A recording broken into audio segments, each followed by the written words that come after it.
to Sound Off with System 1. I am your host, Allie Moen. Before diving in, a quick note for viewers. We have been having some technical difficulties here, so fingers crossed that this broadcast does run smoothly for all of us. We have a great topic for you today. We'll be discussing top skills that companies look for in 2024, which I think is a great way to start off the new year. Before diving into all of that, though, I'd like to give you a few words about System 1.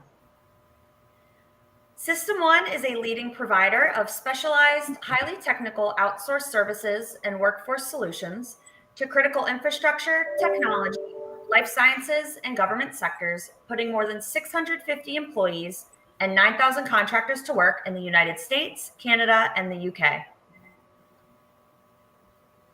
I am very excited to have both Jonna and Lauren back on our panel of experts to kick off the new year for Sound Off. So I'm going to give them an opportunity to introduce themselves and share a hot job that they are both currently recruiting for. You can search these jobs. The information will be in the comment section down below at the bottom of the screen, and you can search these opportunities by scanning the QR code at the top of the screen here. So without further ado, Jonna, I will throw it over to you. Hi guys, my name is Jonna. I'm a recruiter on the IT team out of the Tampa office. My hot new job is a senior cloud systems administrator role. This is a 6-month contract to hire position with a large beauty care manufacturer in Omaha, Nebraska. They're looking for candidates to have experience with cloud, DevOps, advanced server, Windows, PC administration. This is a 4-day on-site with a remote option on Friday as well. So if this is something that you're interested in, reach out to me on LinkedIn. Awesome. Thanks, Jonna. And Lauren, down to you. Hi, guys. My name's Lauren. I am a recruiter here on our nuclear energy team at System 1. My hot job is a 6-month or longer contract position for a civil design engineer who has experience on the structural side, support loadings, beams, welds, anchors, things like that. This person, we are definitely looking to have some good experience in standard design processes and utilizing configuration management systems, specifically within your design processes. This is a great schedule. It's a 410s in Alabama, and definitely something that I would love to speak with candidates about. They are offering per diem, so if you are not local to the area, still would love to have a conversation with you. Great. Thank you so much, Lauren. Thanks, Jonna. Those hot jobs are being dropped into the comments for you, so you can search by the job ID numbers by scanning the QR code at the top of the screen or by going to jobs.system1.com, where you can search these hot jobs as well as all of the open opportunities that we have with System 1. So now let's get started. Let's dive into our topic for today. We'll start with you, Jonna. My first question. With the increasing integration of technology, what technical skills do you anticipate will be most in demand for job seekers this year? Yeah, so I think that some technical skills, especially in the IT field that'll be in high demand, will be data science. So being able to interpret data and analyze data to help make important decisions on projects and things like that. And as another technical skill would be cloud computing. So managing cloud infrastructure and services like Azure, AWS, and Google Cloud. I think those will all be super valuable skill sets to have in 2024, especially in IT. Yeah, absolutely. I think, on my side, I am going to start seeing a lot more job orders that are wanting people with their PEs, with their PMPs. So if you are considering or thinking about, doing that continued education, doing those certifications, I think now is the time, because you are investing in yourself and putting your best foot forward when you do go to apply to jobs in 2024. So yeah, I would definitely recommend, if those things have been on your mind, if you are looking to take your career to the next level, certainly start out by really focusing on getting those certifications. Extra letters behind your name never hurts. Absolutely. Great advice. Lauren, next question to you. With remote work becoming more prevalent, what digital collaboration and communication do job seekers need to be highlighting on their resumes? Yeah, this is really tricky. I think that the soft skills side of things are hard to see, hard to express in our age of remote work. So, my advice would be to really focus on taking that extra step now in your role. Take initiative to reach out to your remote colleagues, take initiative to try and figure out some team building, or reach out to a different department that's involved in a project you're working on, to really try and not only improve relationships but improve those communication skills. Give yourself kind of the soft skills to be able to work with multiple departments at the same time. Those types of skills are hard to articulate on a resume. So if you start taking those steps, make sure that in your resume, you can point back to those things like, hey, last year I didn't have any really strong relationships with XYZ departments. I took the initiative to build that relationship to better our project and was able to come out, 3 days early on deliverables. Something like that is a way that you can communicate that. But don't put that if you're not doing it, right? Like, you need to actually take those steps to try and build that collaborative environment, even within this digital age. Yeah, and I think that just showing that you've worked with platforms such as Microsoft and Zoom are a huge thing, because a lot of people, that's a lot of ways like people communicate, especially working remote. And if you have worked remote or a hybrid schedule, just detailing your experience, like Lauren said, on your resume, of how you coordinated with other teams and how you got things done and to meet like project deadlines and things like that. Yeah, I absolutely think mentioning those platforms that you are actually familiar with, as Lauren, you said, make sure you do have the experience with this, but listing those on your resume is great. Microsoft Teams, Skype, Zoom, even something like Asana. I know our marketing team here uses that to stay on top of all of the projects that we have. We know who is responsible for what, the due dates. So listing those tools is definitely great advice. So thanks to you both for that. Jonna, next question for you. In terms of leadership, what qualities are companies looking for in potential candidates, especially considering the evolving nature of leadership roles in 2024? Yeah, so what I've been seeing recently with companies that we've placed people for is they want someone that can come in and adapt pretty quickly, and also wear multiple hats, not just doing one specific thing or overseeing one specific team. And they also want someone that can communicate very well, can collaborate with other teams, and at the end of the day, get things done. Yeah, I think, again, piggybacking off of that is the soft skills side. I think that's going to be something that employers are really going to dig for in the interview process for specifically leadership roles. So I think really polishing up on those soft skills, if you don't know, kind of your strengths in those areas, take some assessments, take some trainings, really start educating yourself on how to communicate those strong soft skills within your resume, because that's what's going to be important. Especially, the resume is where you catch their eye, right?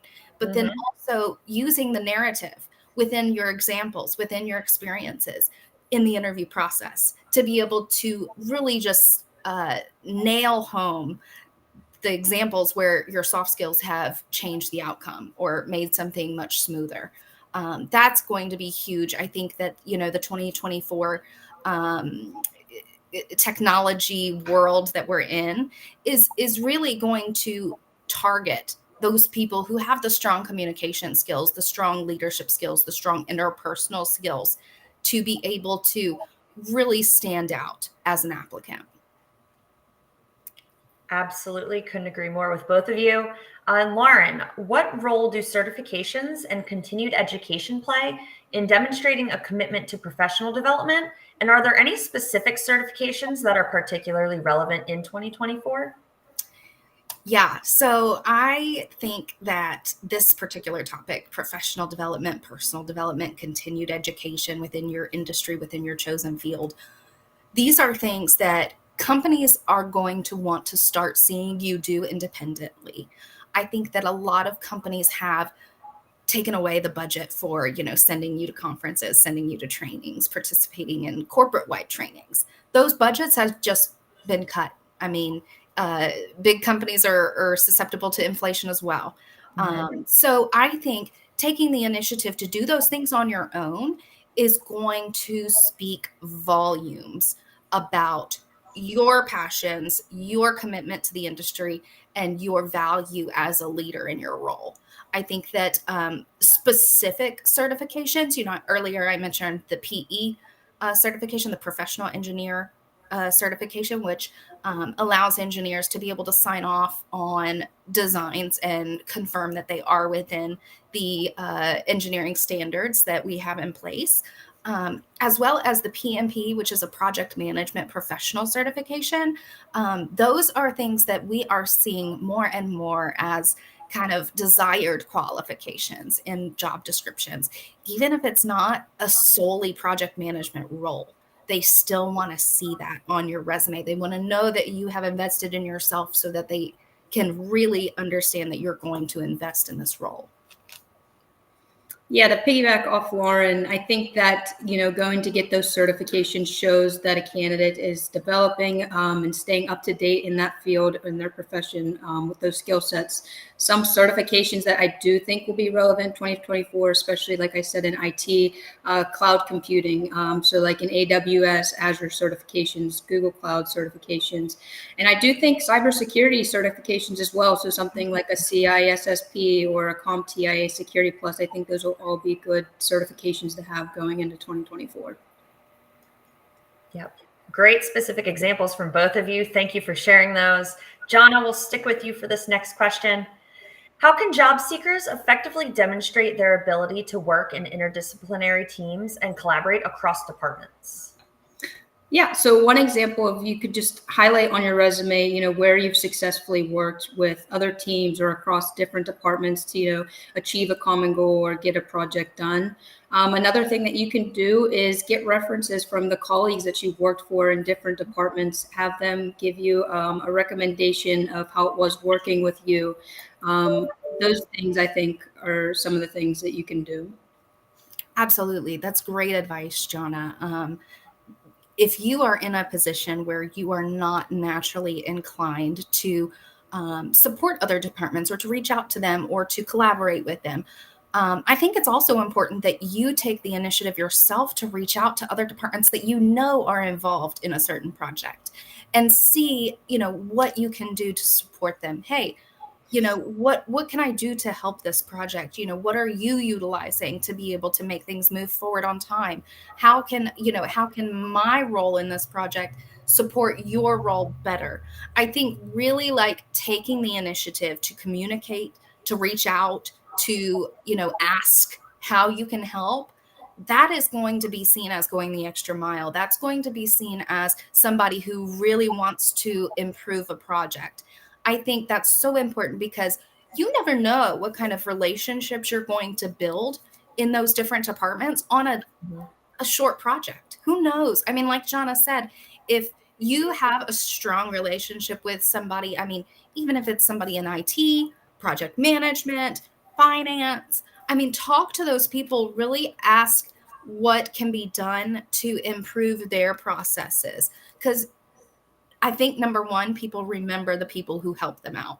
And number two, it looks a whole lot better if you can, like Jonna said, have a reference for somebody who's not on your team.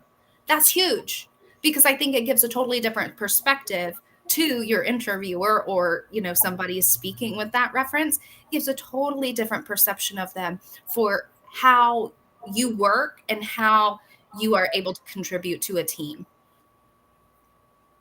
Yep, absolutely. And my last question for today's topic, Lauren, will come to you to kick us off for that. What advice do you have for job seekers to stay agile and continuously evolve their skill set to remain competitive in the dynamic job market of 2024? Yeah, I mean, I think a lot of the points that we've hit on today are going to be vital. The market is different. The market has changed so much from what we were used to. And so I think staying on top of those changes participating in continued education, participating in those certifications, that professional development within yourself, and not relying on your employer to be the one to initiate those things, is going to be so important. I think that that's going to really set you apart in this kind of, remote work age. If you show that you're putting the initiative in, if you're showing that you're putting the effort in to develop yourself, that makes companies see the investment of developing you as a higher return for themselves. So you're going to get more opportunities the more that you invest in yourself. Yeah, some advice that I would give is just stay curious about the industry that you're in and just continue to learn. One of the things I like to do is just take a look at my last year and identify where I can improve on and what skills I can improve on, and then taking this next year to find opportunities to improve on those skills. Absolutely. Great advice. Fantastic. Great advice to both of you. That is all the time we have. So thank you, Jonna, Lauren, again, for helping me kick off Sound Off with System 1 in the new year. I think this was a great topic to get us started. So hopefully all of you job seekers out there got a little bit of good insight from my experts here. Be sure to connect with both Jonna and Lauren on LinkedIn. You can easily find their profile information in the comments. And give System 1 a follow on LinkedIn as well as subscribe to our YouTube channel. We share a lot of great resume and interview tips, leadership insights, success stories. You can also find all of the past Sound Off with System 1 segments on YouTube as well as on LinkedIn. So definitely great to check both of those channels out. And be sure to tune in to Sound Off with System 1 every first and third Friday of the month. Our next broadcast will be on Friday, January 19th. Where we will actually be having a live Q&A with industry experts. So bring all of your job search, resume, and interview questions that you have, and our experts will answer them live for you. Thanks again for tuning in, and we'll see you next time.